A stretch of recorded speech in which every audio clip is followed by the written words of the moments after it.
बने वहाँ भी जब मैं तकरीरें वगैरह करता था तो उससे पहले आप सोचे मेरे वालिद साहब की उम्र के और मेरी वालिद साहब से भी बड़े लोग सदर रहे, तो सब ये कहते थे जवां साल मसूद हाशमी।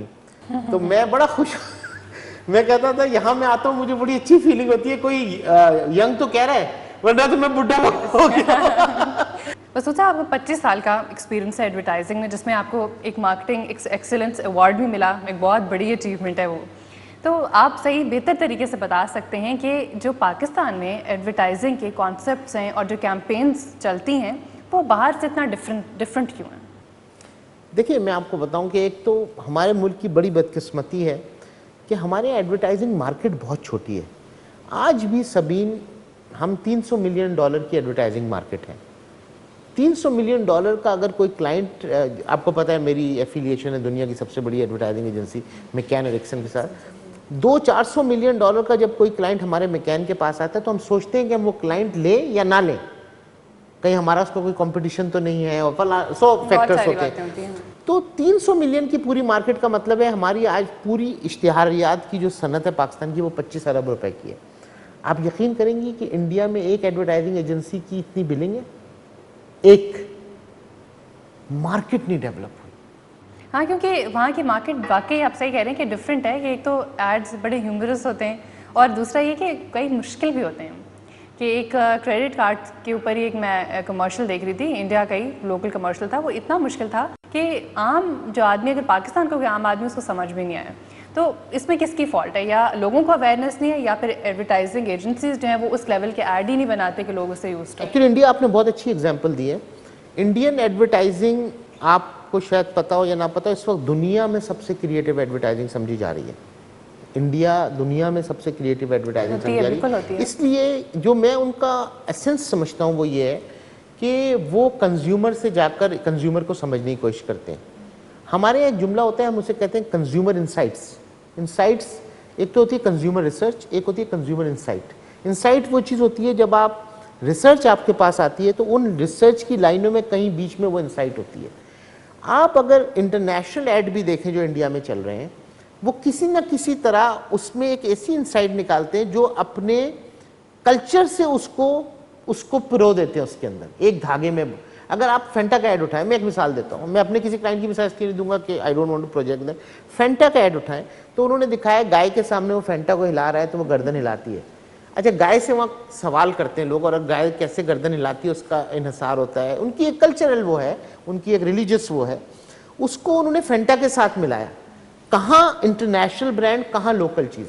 फिर वो अगर आप उनकी लैंग्वेज भी देखें इंडिया की, तो वो बहुत अपनाइयत वाली लैंग्वेज होती है और बड़ी सिंपल लैंग्वेज जो हम घर में बोलते हैं सभी, जो हम बात करते हैं। अगर एक घी का इश्तिहार होगा, अगर एक तेल का इश्तिहार होगा तो उसमें कहेंगे दादी अम्मा के पकौड़ों का मज़ा, दादी अम्मा के पकौड़ों का मज़ा। यहाँ अगर वही तेल का इश्तिहार या घी का इश्तिहार होगा तो लिखा होगा लज्जत तौआम का दस्तरखान। अब किसको समझ में आए? सो हम एलियनेट कर देते हैं अपने कंज्यूमर को, क्योंकि हम उस जबान में बात कर रहे हैं जो कंज्यूमर की जबान नहीं है। जैसे मैंने आपसे पहले कहा, निकलें बाहर, लोगों से जाके मिलें, लोगों को समझें, लोग किस लैंग्वेज में बात करते हैं, लोगों की आपस में मज़ा क्या है लोग। फिर दूसरी बात जो आपने कही कि हम डिफ़िकल्ट बातों को कम्युनिकेट करने की बात, आपने क्रेडिट कार्ड का एग्जांपल दिया। मेरा ख्याल है मैं बहुत दफ़ा अपने क्लाइंट से भी इस पर बात करता हूँ, हम अपने कंज्यूमर को बहुत पागल समझते हैं। बहुत दफ़ा हम उसकी जो सतह है, समझ की सतह, उसकी शऊरी सतह को बहुत नीचे ले जाके सोचते हैं। हम सोचते हैं अगर हम उससे एक गहरी बात करेंगे उसको समझ में नहीं आएगा। ऐसा नहीं, समझते हैं सब। ये हमारी सोच है कि हम अपने मतलब की बात बच्चा भी समझता है। एक छोटा बच्चा होता है ना, आप उसको, अभी मैं घर में एक बच्चा था, मैं उसको सामने मैंने पैसे रखे, उसने सबसे बड़ा नोट उठाया। तो मैं आपको एक बात कहूं, अपने मतलब की बात दुनिया में अल्लाह ने एक ऐसा शऊर दिया इंसान के अंदर कि वो समझता है। हम लोगों को अगर स्पून फीड करने की कोशिश करेंगे, हम समझते हैं कि हमारे मुल्क में क्योंकि लिटरेसी 50% से कम है तो लोग नहीं समझेंगे, ये बात गलत है। तो ये तो बात वही होगी कि रिसर्च की कमियां ही हैं। तो इस सिलसिले में आपने कोई कदम उठाने की कोशिश? बिल्कुल। एक्चुअली अगर आप मुझसे पूछे तो हमारी कंपनी का जो फोकस है वो इस पे है कि हम ब्रांड बिल्डर्स हैं। Of course advertising agencies are brand builders, और उस ब्रांड बिल्डिंग के अंदर मैं समझता हूँ कि आप एक दिन की कॉन्फ्रेंस कर लें, मैंने 10 कॉन्फ्रेंसेज अटेंड किए हैं पाकिस्तान में, हमने 10 कॉन्फ्रेंसेज, सबसे ज़्यादा कॉन्फ्रेंस कराई भी मैंने आज तक मार्केटिंग एसोसिएशन के फोरम से। उसका जो लुब्बे लुबाब निकलता है वो निकलता ये है कि क्या आप कंज्यूमर को समझते हैं? लोग नहीं समझते। प्लीज़ मैं लोगों से हाथ जोड़ के कहूँगा, निकलें, उन लोगों से मिले जो कंज्यूमर है। इतनी आप सक्सेसफुल रही है कंपनी, उसमें आपका मेजर हाथ रहा है। उसके बाद से जो आप अलग हुए हैं ओरिएंट एम मैकन के नाम से 2.5 साल पहले, एक बहुत बड़ा डिसीजन, क्योंकि फ्रॉम द स्क्रैच एक कंपनी शुरू करना एक आसान काम नहीं है। तो आपको क्या मुश्किलें आई? सभी देखिए मुश्किल तो बहुत है, क्योंकि एक कंपनी, अच्छा मैं जब आया भी था तो मेरी बिज़नेस की मेरे फादर को जब मैंने ज्वाइन किया था उस वक्त हमारी 3 करोड़ की बिलिंग थी। मैंने 2.5 साल पहले जब ये कंपनी छोड़ी उस वक्त 2.5 अरब की बिलिंग थी। कितने की? 3 करोड़ से 2.5 अरब।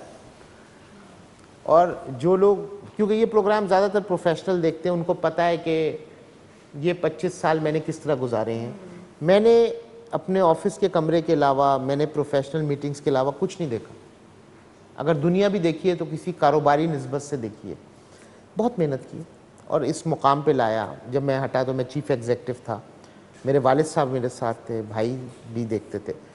बात ये कि नई कंपनी बनाना मुश्किल डिसीजन थी, लेकिन आपको पता है कंपनीज में ये होता है, भाई अलहदा होते हैं, ये कोई नई बात नहीं है। ये बहुत सी फैमिलीज, जो बड़ी फैमिलीज हैं, लेकिन ये कि उसको फ्रॉम द स्क्रैच बिल्ड करना, ये सब लोगों का आप देखिए ना, बस की बात नहीं होती। 2 साल के अंदर माशाल्लाह पाकिस्तान में आपको कोई एडवर्टाइजिंग एजेंसी का ये सक्सेस रेशियो नहीं मिलेगा। ये मैं ऑन रिकॉर्ड कह रहा हूँ, जो मेरी इस ओरिएंट एम मैकन। क्या आपकी स्ट्रैटेजीज रही? स्ट्रेटेजी क्या ऐसा राज रहा? राज तो नहीं रहा, बस अल्लाह का करम रहा। क्योंकि जब अल्लाह ताला कहते हैं ना, जब काम अच्छा हो जाता है तो हम कहते हैं हम बड़े चैंपियन हैं, और ख़राब हो जाता है या अल्लाह ताला तूने ये क्या कर दिया। तो मैं ये कहता हूँ कि ये सिर्फ अल्लाह ताला की तरफ से हम एक रास्ता है, हमने मेहनत की, कोशिश की, अच्छी टीम जमा की, अच्छे लोगों को लिया, और सबसे पहले ये कि दुनिया की सबसे बड़ी कंपनी मैकन ने मुझे ज्वाइन कर लिया फ़ौरन। ये मेरे लिए बड़ा एडवांटेजेस था, क्योंकि मैं उनके साथ काम कर रहा था 17 साल से।